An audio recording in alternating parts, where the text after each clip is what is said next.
The question always becomes, I have X money to invest. How do I allocate these funds to maximize my returns? But many people don't realize what a multifactorial question that really is. It's so difficult to answer that question because everybody's different, everybody's unique, everybody has different financial situations, everybody has different financial circumstances that they're in. So how do we create a generalized answer that works for everybody? We don't. What works for person X may not work for person Y. What works for person Y may not work for person Z.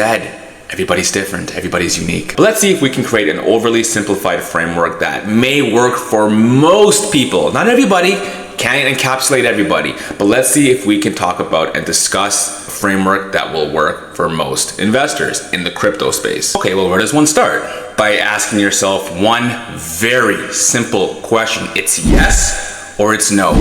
Will I need this money in the next 5 years, 60 months? If the answer for any reason is yes, I don't care if it's an emergency. If the answer is yes, I will need this money within the next 5 years, then the answer is no. Done. And this question actually encapsulates two very important questions. Do you need the money and do you have a high time preference? If the answer to any of those two questions is yes, so yes, I need the money and yes, I have a high time preference, then the answer is no, you should not be investing any of this money. Period. It's literally that simple. And if the answer is no, I don't need the money in the next 5 years, and no, I have a very low time preference, not high, low time preference, well, my friend, advance 2 spaces on some Dungeons and Dragons type. Okay, I passed your little test, so what do I buy? With the knowledge that I have today, I will convey what I believe to be the most effective and efficient means to allocate your funds to yield you the highest probability of success. It comes down to one factor, just one. Risk tolerance. We already determined you have a very low time preference as an investor, and we already determined that you do not need the money within the next 5 years. So you are already on the right track. So determining your risk tolerance is the next logical step. Let's go through low risk tolerance, medium risk tolerance, and high risk tolerance. If you have a low risk tolerance, then you should be in 100% Bitcoin. No ifs, ands, or buts, period. If you have a medium risk tolerance, I'd probably go 75% Bitcoin and 25% altcoins. And if you have a high risk tolerance, then you can go 25 to 50% Bitcoin and the rest in altcoins. These ratios are meant for illustrative purposes, just to paint you the picture, just to paint you an idea on what an allocation can look like based on the 3 different risk tolerances, low, medium, and high. It's not an exact science, so don't treat it as such. And with that said, if you are in alts, if you are in 10% alts, 5% alts, 50% alts, 75% alt, it does not matter what the allocation is to alt. If you are in any alt whatsoever, congratulations, my friend. You just went from becoming a passive investor to an active investor. You cannot treat altcoins the same as you do Bitcoin.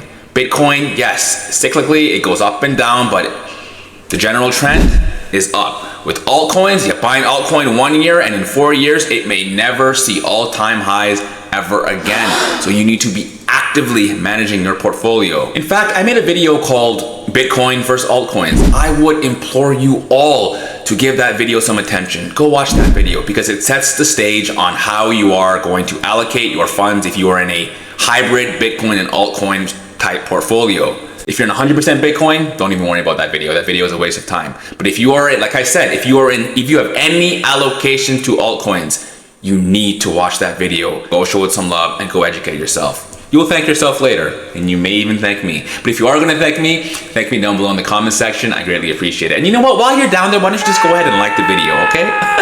All right, thank you. Okay, now that we got the housekeeping out of the way, I will do my very best to give you my insights on how I would go about allocating funds. But again, I just want to reiterate that this is my opinion, my thoughts, my insights. It may not work for you, it may not work for Bob, it may not work for Anna, it may not work for Greg. It works for me though, so again, keep that in mind and take what I say with a grain of salt. This isn't financial advice. I'm not telling you to go buy X. I'm not telling you to go buy Y. I'm not telling you to go buy Bitcoin. I'm not telling you to go buy altcoins. I don't actually care what you do. Throughout most of my life, I find that I was a very, very highly aggressive investor. I had a very high risk tolerance, an absurdly, uncharacteristically high risk tolerance. But again, that's just the nature of me. I like taking risks. With no great risk comes any worthwhile reward. So remember that. But again, as you mature, both mentally, financially, spiritually, physically, and everything in between, your risk tolerance begins to mature and adapt. And that's exactly what happened to me. So I am no longer that crazy, all-in, high risk tolerance type of guy. I'm more risk averse at this point. I would say on the spectrum from low, medium, and high, I'm probably more of a medium risk tolerance person, a medium risk tolerance investor. Okay, let's get into it. Let's break down how I would allocate funds based on a medium risk tolerance. Okay, so you have $100. If you have $100, you shouldn't be doing anything in the crypto space. You shouldn't be investing. You shouldn't be doing anything. If all you have is $100 to invest, you know what? It's a start, but your focus and your emphasis should be on accumulating more investable capital. That should be your priority. And let's say you have $1,000. Again, your emphasis should be on accumulating as much investable capital as you can. However, $1,000 is no small amount.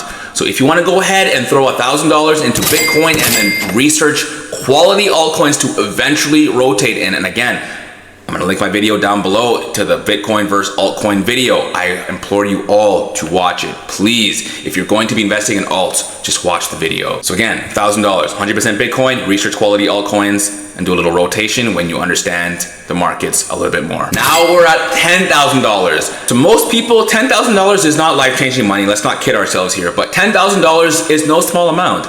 In fact, the majority of the people in the world, I'd say more than 50%, probably closer to like 60, 70% of people in the world could not afford a $500 emergency. So when we're talking $10,000, that ain't no chump change. That's a pretty sizable amount of money, no matter where you are in the world. So with that said, with $10,000, I would go 50% right off the bat, 50% in Bitcoin, set it, forget it, never even happened. Put it in the cold storage, out of sight, out of mind, and then the other $5,000, the other 50% can go into quality altcoins. Now we have $100,000. Now we're at a number where the majority of the people in the world, if they have $100,000 in their account, it just lands in their account. That is life-changing money.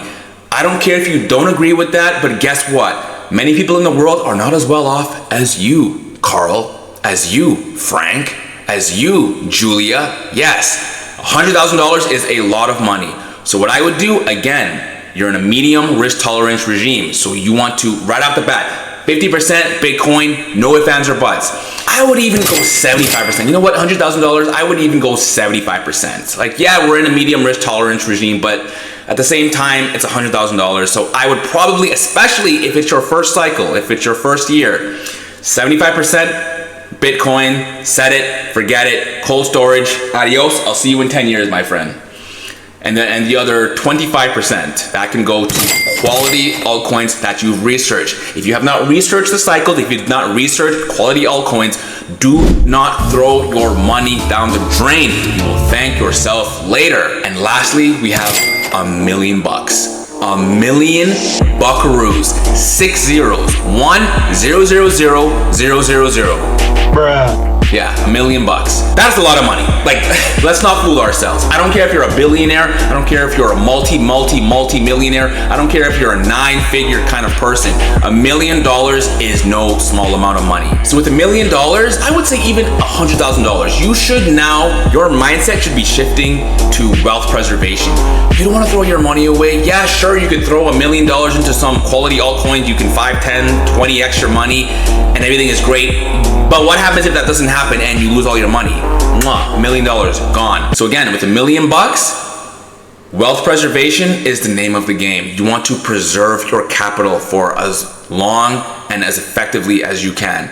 So I would go 10% altcoins and 90% Bitcoin. Yes, I know, seems like a crazy amount, but in the grand scheme of things, 10% of $1 million is $100,000. The other $900,000 is in Bitcoin. With $100,000 in altcoins, you can still do a lot of damage if you find the right coins, if you find the quality altcoins. So remember that. So what's the theme here? The more money you have, the more capital you have at your disposal, your risk tolerance should not only be going down, but your wealth preservation mindset should be shifting. It should be a flip of a switch. $10,000 to $1 million is like night and day, apples to oranges. Your mindset should be completely flipped. You want to know what the great part about investing is? The great part about investing is there is no one-size-fits-all solution that works for everybody. So you could be watching this video and think, this guy's wrong. I don't like what he's saying. I hate it. I don't like the way he looks. I think he's a little crazy. Why is he so enthusiastic about all of this? This is just, who is this guy? This guy's a clown. Or you could be watching this video and think, you know what?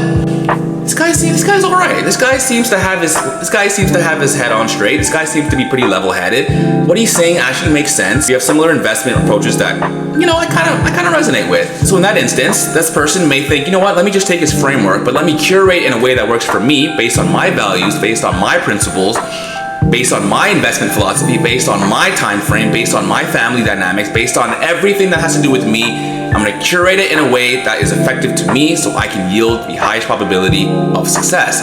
If you are that person, fantastic. There is no doubt in my mind that you will be a successful investor. Whether it happens next year, in 5 years, in 10 years, in 20 years, it doesn't really matter, does it? What did I do? It don't matter. Let me know down below in the comment section what your investment strategy is.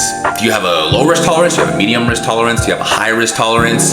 How have you navigated the crypto markets? Or maybe you're in TradFi. How have you navigated the TradFi markets based on your philosophy and what works for you? I would love to know, so let me know down below in the comment section. But has it been working? Has it been working for you? Have you had to tweak anything? Has it just completely gone to crap? Have you lost all your money? Have you made a boatload of money and now you're just chilling, watching videos of people with 200 subscribers and 11 views and you're just really bored and you need to know what to do next?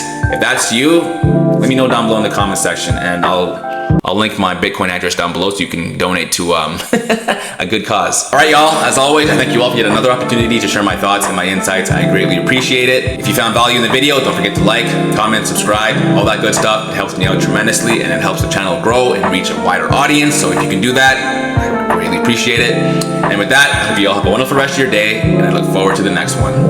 BKO.